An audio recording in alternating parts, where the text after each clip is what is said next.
Okay so hello everyone, I hope you are doing well. One fresher resume, एक ही resume बनाना है, इसी में तुम्हारा सब चल जाएगा। This is what I have done personally. Internship से लेके जॉब सब मैंने एक ही रेज्यूमे से करा है। तो मैं पहले अपनी पुरानी रेज्यूमेस दिखा देता हूँ। Also subscribe and like the video, comment वमेंट जो करना है करो यार, थोड़ा मतलब पहुंचनी चाहिए लोगों तक, because this is the video where I tell you कि मैंने पर्सनली क्या करा है जिससे मेरी जॉब भी लग गई, मेरी इंटर्नशिप्स भी लग गई। I have done internships in at Incisive New York, and I have also done an internship at Invest India, which is one of the most premier agencies in India. And other than that, मेरी job अभी Unstop में चल रही है। I am in the founders office there.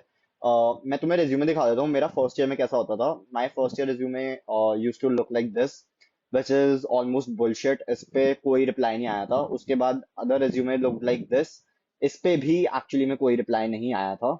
But the resume now that I have, उस पे हर जगह से रिप्लाई आ जाता है, मोस्टली जगहों से रिप्लाई आ जाता है, to be very honest. And this whole video is for people who are from tier 2 tier 3 colleges, जिनको इतनी ज्यादा गाइडेंस नहीं मिल पा रही अपने कॉलेज में या फिर अपने सीनियर से या जो भी है। ठीक है, so don't forget to subscribe, that is very important. ठीक है, because I will put out a lot of content around how to ace in your career. ठीक है, ताकि तुम लोगों की भी हेल्प हो। ठीक है, सो स्टार्ट करता हूँ मैं एक बार। मैंने क्या करा है, I have made a template. Template का मैं लिंक तुम्हारे को इसमें डाल दूंगा, क्या बोलते हैं इसको, डिस्क्रिप्शन में डाल दूंगा। ठीक है, you can pick up the template from there and you can use it on your own. ठीक है, so the template looks like this. ठीक है, इसमें टॉप पे आपका सरनेम आ जाता है, यहाँ पे आपका email ID, phone number and LinkedIn आ जाएगा। इसके अलावा अपना कॉलेज डालो, पासिंग ईयर्स डालो। पासिंग ईयर तुम ऐसे मत लिखना 21 to 24, just write the end date, like 24 लिखो बस, 2024 या फिर 2025, whichever one you have. अगर तुम्हारा 26 27 है, मतलब तुम्हें अभी कंफ्यूजन है कि यार मैं 3 साल की डिग्री करूंगा या 4 साल की डिग्री करूंगा, you what you can do is you can basically right stuff like 26। 26 27 है तो 26 रखो। जितना जल्दी पास आउट हो रहे हो, that is given like a preference, तो तुम अपने हिसाब से चेंज कर सकते हो उसको। ठीक है, college name and university of Delhi, मतलब whichever university that you have, CGPA convert कर लेना। बहुत से लोग क्या करते हैं, स्कूल वाली जो परसेंटेज होती है उसको परसेंटेज की तरह रखते हैं। Try to convert it into CGPA, ताकि यार इससे क्या होगा ना, you will be able to land foreign वाली internships and jobs too if you are applying for them, क्योंकि वहां पे मोस्टली सीजीपीए वाला सीन चलता है। ठीक है, then we have academic achievements on awards. Academic video के एंड में अपना सीवी दिखाऊंगा। अकेडमिक अचीवमेंट्स एंड अवार्ड्स में आपको लिखना होता है कि जैसे यू कैन सी कि awarded the X Y Z scholarship by of rupees this this. अब ऑफ रुपीज लिखना इसलिए इंपॉर्टेंट है ताकि ना तुम्हारा एक न्यूमेरिकल फैक्टर आ जाए उसमें कि ओ इसको 50,000 की मिली, ओ इसको 70,000 की मिली। तो दिस इज वेरी इंपॉर्टेंट। उसके अलावा अपनी academic rankings, representation, competitive exams वगैरह सब कुछ तुम इसमें मेंशन कर सकते हो। That is totally up to you, तुम्हें क्या क्या मेंशन करना है। Then we have internships. अगर तुमने इंटर्नशिप्स नहीं करी है तो कोई बात नहीं, इसके बाद इस रिज्यूमे को बनाने के बाद तुम्हारे को शायद मिल जाए। Uh, अगर जब भी ना मिले तो you can register for a workshop that I do every Saturday और सेकंड सैटरडे। तो उसमें मैं काफी चीजें बताता हूँ ऐसे रिज्यूमे वगैरह से रिलेटेड, जॉब लैंडिंग से रिलेटेड। ऑल्दो मैं सब कुछ अपने यूट्यूब पे भी डालना स्टार्ट कर दूंगा। इंटर्नशिप्स में तुम्हें 3 सॉलिड पॉइंट रखने चाहिए। टॉप वन जो होता है वो एक ओवर आर्किंग एक्सप्लेनेशन होना चाहिए, जो कि बहुत ज्यादा इंपॉर्टेंट है, जो बहुत से बच्चे मिस कर देते हैं, but this is actually very very important. Okay, which is very very important. अगर तुम्हें ओवर आर्किंग एक्सप्लेनेशन नहीं मिल रहे तो what you can do is you can go to ChatGPT. I write over है कि work as a professional resume writer for me. I'll give you my experience in brief. Use action verbs, quantification, and impact to form the sentences. ठीक है, अब मैं यहाँ पे लिख देता हूँ worked on a FDI project with Invest India, calculating 10 variables, let's say this. ठीक है, अब क्या होगा ना, चैट जीपीटी अपने आप इसको बहुत अच्छे तरीके से लिख के दे देगा। देखो जैसे collaborated on a foreign direct investment project with Invest India, calculating and analyzing 10 key variables to data driven to drive data driven decisions and enhance investment strategies। यहाँ पे देखो ये हमारा क्वांटिफिकेशन हो गया, एक्शन वर्ब हमारा कोलैबोरेटेड हो गया, और हमारा इम्पैक्ट हो गया drive data driven decisions and enhance their investment strategies. So these things are very important while making your resume. Always remember these. ठीक है, remember to bold the main action verbs, this is also very important.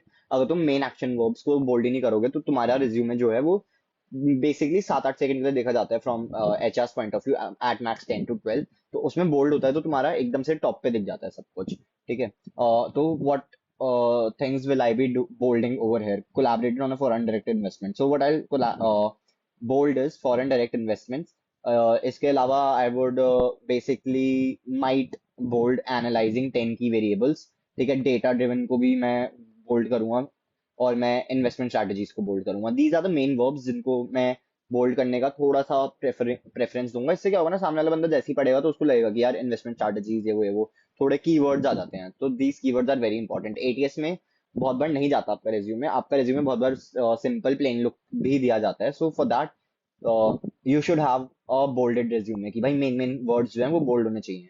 Second वाले में भी आपका यही है, यहाँ पे एक चीज हो जाती है विच इज सेक्टर। सेक्टर जरूर मेंशन करना। Let's just say you are working for Invest India या फिर नीति आयोग या anyone, so you should write कि भाई तुम्हारा एक्शन वर्ब, सॉरी तुम्हारा सेक्टर क्या था। ठीक है, let's just say my sector was Government of India, my sector was Ministry of AYUSH, so I have mentioned that in my resume, जो मैं दिखाऊंगा अभी एंड में।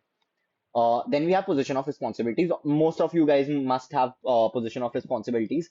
Position of responsibilities basically mean जैसे तुम कॉलेज में इवेंट हेड हो, joint secretary हो, प्रेसिडेंट हो, वट एवर। ठीक है, so that is very important to have. तो इसमें क्या करना है, पोजीशन लिखनी है, नेम ऑफ ऑर्गेनाइजेशन लिखना है और कॉलेज का नाम लिखना है। 3 पॉइंटर्स होने चाहिए जिसमें एक हमारा वर्कशॉप हो सकता है, उसके अलावा तुमने गेस्ट लेक्चर्स जो करवाए हो, कॉन्फ्रेंसेस करवाई हो, networking opportunities and stuff like that. ठीक है, इसके अलावा हमारा अगर तुमने कुछ नया स्टार्ट किया अपने कॉलेज लाइफ में या टेन्योर में, तो do mention that, it shows that you have taken initiative and you are a self starter of a person. ठीक है, सो इस चीज को जरूर याद रखना। Please write something that you have started और try to start something in your college. ठीक है, then we have projects. Projects are very, I don't have the right word for it, but बहुत कम लोगों के पास प्रोजेक्ट्स होते हैं। Try to make projects. Projects कैसे बना सकते हो वो मैं एक बार तुम्हें बता देता हूँ। What you can do is you can go on Coursera और अनस्टॉप, बोथ एनी। इस पे 10 प्रोजेक्ट्स करके अगर लिखोगे, 10 projects, this video is not sponsored by the way, I just find it a good, I don't know, a good learning technique. अच्छा यहाँ नहीं आ रहा, आई थिंक प्रैक्टिस में आता है। हाँ, सो प्रैक्टिस में जाके तुम 100 डेज स्प्रिंट कर सकते हो। यार वो कहाँ गया, मैंने ना एक देखा था actually, maybe it's in learn, no it's in practice only. Basically इनका एक 10 प्रोजेक्ट्स करके एक कोर्स है, दैट इज वेरी गुड। मैंने देखा था, मैं उसका लिंक डाल दूंगा, might help you guys. I don't know why मुझे मिल नहीं रहा अभी। अगर मेरे को मिलता है तो मैं लिंक डाल दूंगा, सॉरी फॉर दिस। इसके अलावा कोर्सेरा भी है, कोर्सेरा का भी तुम देख सकते हो। अगर कोर्सेरा के इस पे जाओगे, you can write over here guided projects, guided projects. ठीक है, and search, so you can C a lot of projects यहाँ पे। तुम इनको भी डाल सकते हो अपने रेज्यूमे में, बट आई वुड सजेस्ट कि भाई इनसे सीखो और कुछ नया डेटा पे काम करो, that will help you more, that will help you in the long run too. Okay, moving on, now we have co-curricular achievements and awards. अगर तुम्हारे पास ये नहीं है, मतलब अगर तुमने कोई केस कंपटीशन वगैरह नहीं करा हुआ तो कर सकते हो, मतलब अच्छी चीज होती है। अगर नहीं है तो इसको रिमूव कर देना। अगर है तो अपना नेम ऑफ कॉलेज जो है उसको फर्स्ट पे रखना और उसको बोल्ड कर देना। सी, अगर तुम एसआरसीसी में जीत रहे हो तो तुम्हारी वैल्यू है, राइट, सो बोल्ड दैट। अगर तुम आईएम्स में जीत रहे हो उनकी वैल्यू है, तो बोल्ड दैट। जो भी कॉलेज होता है उसका काफी नेम होता है, तो इस वजह से बोल्ड दोस थिंग्स। ठीक है, moving on, next we have courses and certifications. अगर तुम्हारे पास सर्टिफिकेट, अगर तुम्हारे पास केस कंपटीशन विन्स वगैरह नहीं है तो you can also add courses and certifications. मैंने अपनी पर्सनल रिज्यूम में ये नहीं डाल रखा, तुम सोच रहे होंगे कि मैं इतनी तेज की बोल रहा हूँ, I don't want this video to be too long. ठीक है, कोर्सेज एंड सर्टिफिकेशंस को तुम डाल सकते हो। इसमें तुम क्या कर सकते हो, इसमें तुम लिख सकते हो कि भाई हमारा ये कोर्स था, टॉप टॉप लिख दो, कि मतलब रेलिवेंट और गुड सर्टिफिकेट्स ही डालना, फालतू में don't try to overcrowded. ठीक है, जैसे if I show you this, इसमें तुम देख सकते हो कोर्सेज मैंने कैसे लिख रखे हैं। This is not the good way to write it. अगर तुम इसमें कवर कर लो की concepts in exploratory data analysis using visualisation to identify and interpret inherent relationships in the data set. अच्छा, मैं यहाँ पे, ये मेरा पुराना रिज्यूमे है, ठीक है, तो मैं यहाँ पे एक ब्रेक डालूंगा। ठीक है, ब्रेक डालने के बाद I would write produce various chart types from next line. ठीक है, so try to make thumbnails, कह रहा हूँ बुलेट पॉइंट्स। ठीक है, bullet points are very important. Then we have skills and tools at the last. Skills and tools में मेरे पास तुम्हारे लिए को कुछ बताने के लिए इतना कुछ नहीं है। If you like this video please do comment your opinions on this. अगर तुम्हें लग रहा है कि मैं बहुत ही ज्यादा तेज बोल रहा हूँ तो ये भी कमेंट कर देना, मैं अगली वीडियो में थोड़ा धीरे बोल दूंगा। और have a good day guys, I hope this helps you. ठीक है, you can find everything that I have told in this video in the description.